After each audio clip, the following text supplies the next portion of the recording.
আপনারা সকলে জানেন যে বাংলাদেশ সরকার বর্তমানে শেখ হাসিনাকে ফেরানোর জন্য বর্তমানে বলছে যে ইন্টারপোলের সাহায্য নেবে, ভারত থেকে ফিরিয়ে বাংলাদেশে নিয়ে যাবে। আমি একজন প্রবাসী।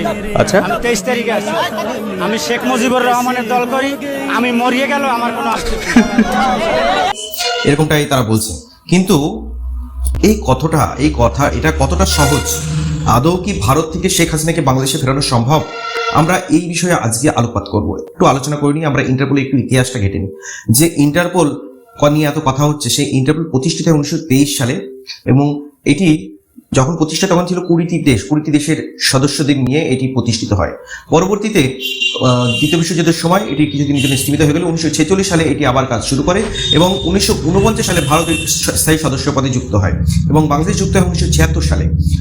এখনো পর্যন্ত ইন্টারপোলের মাধ্যমে ভারত 184 জনকে চিহ্নিত করেছে যারা আন্তর্জাতিক অপরাধী, কিন্তু তার মধ্যে মাত্র 24 জনকে ভারত ফিরিয়ে নিয়ে আসতে পেরেছে ইন্টারপোলের মাধ্যমে। কিন্তু যাদের ফিরিয়ে আনতে পারেনি, বড় বড় নাম রয়েছে সেই লিস্টে, যেমন দাউদ ইব্রাহিম, নীরব মোদী, ললিত মিতি, আন্তর্জাতিক এরা ক্রাইম।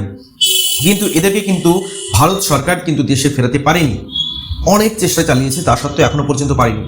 বাংলাদেশ ক্ষেত্রে বলো, মুজিব হত্যার যে সমস্ত অপরাধীরা রয়েছে, অনেক অনুরোধ করা সত্ত্বেও মুজিব হত্যার 2 অপরাধী যেমন রাশেদ চৌধুরী আমেরিকায় অবস্থান করছে এবং নূর চৌধুরী যে কানাডায় অবস্থান করছে, তাদেরকেও কিন্তু এখনো পর্যন্ত বাংলাদেশ সরকার ফিরিয়ে আনতে পারেনি।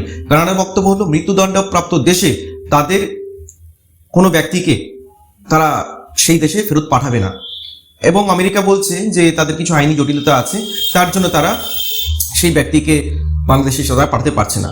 তো এতটা সহজ নয় যে আমরা যে ইন্টারপোলে সেই ব্যক্তিকে চিহ্নিতকরণ করে দেওয়া হলো, ইন্টারপোলের মাধ্যমে তাকে সেই ব্যক্তিকে, অপরাধী ব্যক্তিকে দেশে ফিরিয়ে আনা যায়। তো ইন্টারপোলের মাধ্যমে কিন্তু কাজটা কিন্তু অতটা সহজ নয়, কারণ মুজিবকে যারা হত্যা করেছে সেই ব্যক্তি কানাডায় লুকিয়ে থাকলেও কানাডা সরকার যেহেতু আইনি বাধ্যবাধকতা রয়েছে, তাকে বাংলাদেশে প্রত্যার্পণ করছে না। অন্যদিকে আমেরিকাও তেমনি রাশেদ চৌধুরী বিভিন্ন আইনি জটিলতার কারণে তাকে বাংলাদেশে প্রত্যার্পণ করছে। মানে সেই দেশ বাধ্য নয়, চিন্তা বলে যদি তাকে চিহ্নিত করা হয় যে এই ব্যক্তি আন্তর্জাতিক অপরাধী, তাকে যে দেশে ফেরাতেই হবে, আশ্রয়কারী দেশ সেটা বাধ্য নয় যে তাকে ফেরাতেই হবে দেশে। তেমনি ভারতের ক্ষেত্রে এই কথাটা প্রযোজ্য হয় যে বাংলাদেশ যত ইন্টারপোলের সাহায্য নিক না কেন, কিন্তু ভারত সরকার যতক্ষণ না সম্মতি দিচ্ছে, রাজনৈতিক সরকার যতক্ষণ না এই বিষয়ে সম্মতি দিচ্ছে, কখনোই হাসিনাকে বাংলাদেশে ফেরানো সম্ভব নয়। তাই বাংলাদেশ সরকার ইন্টারপোলের সাহায্য নিয়ে যাই করুক, কিন্তু আমি কিন্তু এর ইতিহাসটা তথ্য দিয়ে আপনাদের সামনে তুলে ধরলাম। আপনাদের পুরো ব্যাপারটা নিয়ে কিছু বলা থাকলে অবশ্যই কমেন্টে জানান। এখনকার মতন এই পর্যন্তই, দেখা হচ্ছে পরের ভিডিওতে। নমস্কার।